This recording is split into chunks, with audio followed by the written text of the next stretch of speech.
But there comes a time when a man must stand up. You must stand up for what you know is right. And I submit to you that there are things going on at Subway that is just not right.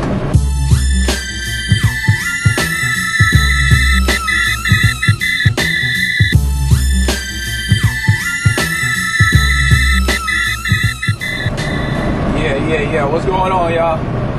Look, I love Subway just like the next man loves Subway subs. But there comes a time when a man must stand up. You must stand up for what you know is right. And I submit to you that there are things going on at Subway that is just not right. I'm talking about my tuna subs. To each and every one of you who orders a tuna sub at Subway, I suggest you pay close attention to the amount of tuna you get in your scoop.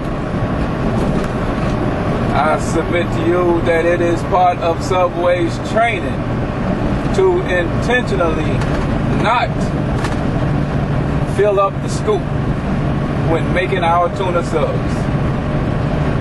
I don't know if it's a conspiracy against tuna or lovers of tuna, but I know what I've seen with my own eyes at more than one location, on more than one occasion.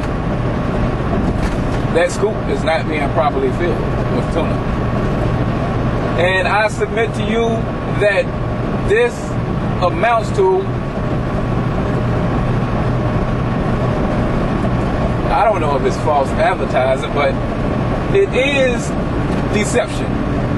Because a person would see that scoop, a normally thinking person would logically assume that scoop is to be filled with tuna and put on that bread and spread evenly across. But if you pay attention to how that scoop is handled while dipping your tuna, you will easily notice that scoop is not being filled up with tuna. Sometimes you'll see them scrape once, twice, even 3 times, pretending to pack the tuna into the scoop, when actually each scrape is getting 1/3 or less of tuna. And at the end of the scraping, too often that scoop is not even filled with tuna. And if you pay attention to the displacement of tuna versus the size of the scoop, you can easily see that that scoop is not full.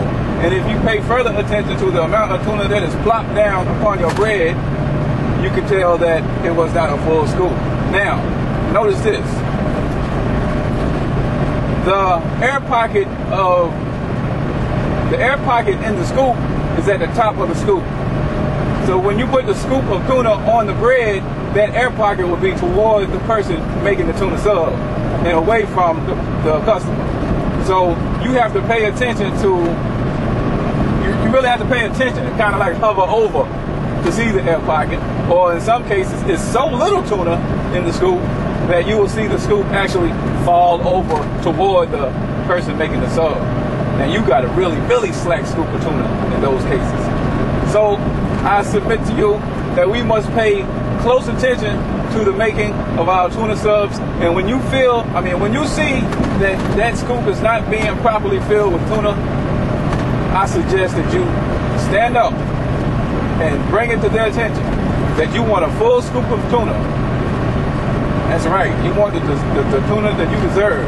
And if they say that I can't fill it up, then you say to them, well, it seems to me that you would use a smaller scoop. They're going to say, this is what we got. Yeah, so we had a catch right there.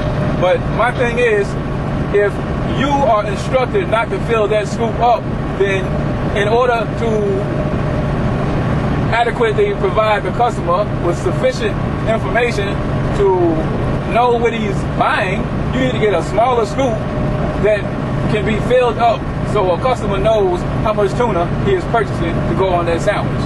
To have a scoop that is larger than is needed will mislead the customer into feeling that that is the amount of tuna that he will be getting. That's not right. That's deception. That's deception. And I call it theft by deception. You are manipulating me into paying for a tuna sub that, and I'm actually getting less tuna on my sub than I believe because of your practices. I do believe that's borderline illegal. Sure, we're only talking about tuna, but you can see how serious I am about my tuna. It's very important to me. When I say tuna, I want tuna, and I don't want to have to pay for double meat to get a full scoop of tuna. You know what I mean?